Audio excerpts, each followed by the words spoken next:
História da Igreja primitiva, antiga, medieval e atual. Assuntos da aula de hoje: a fundação da Igreja, onde será colocado em pauta a comunidade de Jerusalém, o assassinato de Estevão, as atividades missionárias, o governo eclesiástico, padrões de adoração e os conceitos do Novo Testamento sobre a Igreja.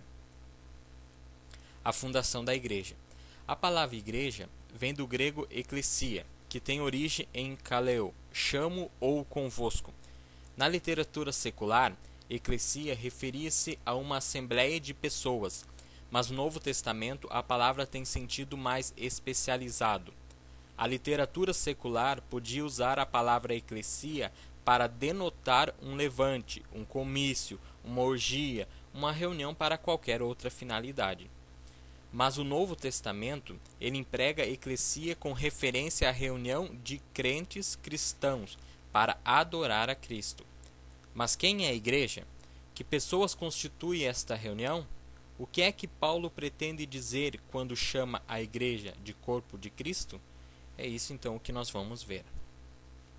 40 dias depois de sua ressurreição, Jesus deu instruções finais aos discípulos e ascendeu-se ao céu. Atos 1, do versículo 1 ao 11. Os discípulos voltaram a Jerusalém e se recolheram durante alguns dias para jejum e oração, aguardando o Espírito Santo, o qual Jesus disse que viria. Cerca de 120 pessoas seguidoras de Jesus aguardavam. 50 dias após a Páscoa, no dia de Pentecoste, um som como um vento impetuoso encheu a casa onde o grupo se reunia. Línguas de fogo pousaram sobre cada um deles e começaram a falar em línguas diferentes da sua conforme o Espírito Santo os capacitava. Os visitantes estrangeiros ficaram surpresos ao ouvir os discípulos falando na língua deles. Alguns zombaram, dizendo que deviam estar embriagados. Atos 2, versículo 13. Mas Pedro fez calar a multidão e explicou que estavam dando testemunho do derramamento do Espírito Santo predito pelos profetas do Antigo Testamento. Atos 2, do versículo 16 ao 21. O texto então do Antigo Testamento se encontra em Joel, capítulo 2, do versículo 28 ao 32. Alguns dos observadores estrangeiros perguntaram o que devia fazer para receber o Espírito Santo. Pedro disse: arrependei-vos e cada um de vós seja batizado em nome de Jesus Cristo, para a remissão dos vossos pecados, e recebereis o dom do Espírito Santo. Atos 2, 38. Cerca de 3.000 pessoas aceitaram a Cristo como seu Salvador naquele dia. Atos 2, versículo 41. Durante alguns anos, Jerusalém foi o centro da igreja. Muitos judeus acreditavam que os seguidores de Jesus eram apenas outra seita do judaísmo. Suspeitavam que os cristãos estavam tentando começar uma nova religião de mistério em torno de Jesus de Nazaré.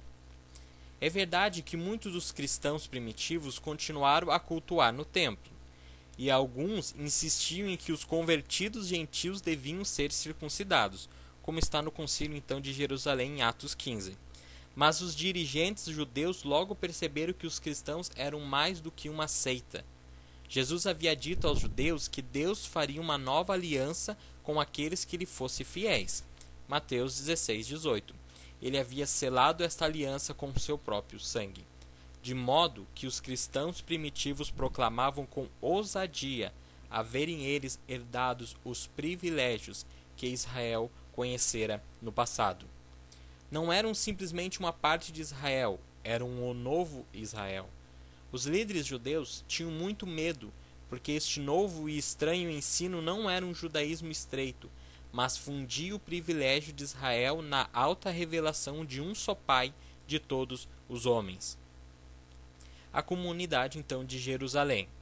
Os primeiros cristãos, eles formavam uma comunidade estreitamente unida em Jerusalém após o dia de Pentecoste. Esperavam que Cristo voltasse muito em breve. Os cristãos de Jerusalém repartiam todos os seus bens materiais. Muitos vendiam suas propriedades e davam à igreja o produto da venda, a qual distribuía esses recursos entre o grupo. Os cristãos de Jerusalém ainda iam ao templo para orar, Atos 2:46, mas começaram a partilhar a ceia do Senhor em seus próprios lares.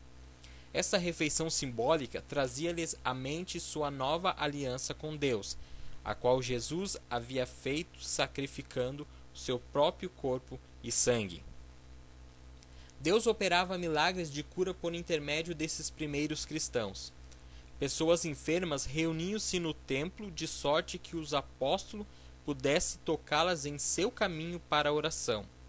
Esses milagres convenceram muitos de que os cristãos estavam verdadeiramente servindo a Deus. As autoridades do templo, num esforço por suprimir o interesse das pessoas na nova religião, prenderam então os apóstolos. Mas Deus enviou então um anjo para libertá-los. Atos 5, do versículo 17 ao 20, o que provocou mais excitação, mais coragem para os apóstolos. A igreja crescia com tanta rapidez que os apóstolos tiveram de nomear 7 homens para distribuir víveres às viúvas necessitadas. O dirigente desses homens era um Estevão, um homem cheio de fé e do Espírito Santo. Aqui vemos o começo do governo eclesiástico, ou seja, de uma estrutura eclesiástica. Os apóstolos tiveram de delegar alguns de seus deveres a outros dirigentes. À medida que o tempo passava, os ofícios da igreja foram dispostos numa estrutura um tanto complexa. O assassinato de Estevão. Certo dia, um grupo de judeus apoderou-se de Estevão e, acusando-o de blasfêmia, o levou à presença do conselho do sumo sacerdote. Estevão fez uma eloquente defesa da fé cristã, explicando como Jesus cumpriu as antigas profecias referentes ao Messias que libertaria seu povo da escravidão do pecado. Ele denunciou os judeus como traidores e assassinos do Filho de Deus. Erguendo os olhos para o céu, ele exclamou que via a Jesus em pé e à destra de Deus. Isso enfureceu os judeus, que o levaram para fora da cidade e o apedrejaram. Atos 7, versículos 58 a 60. Esse fato deu início a uma onda de perseguição que levou muitos cristãos a abandonarem Jerusalém. Alguns desses cristãos estabeleceram-se entre os gentios de Samaria, onde fizeram muitos convertidos.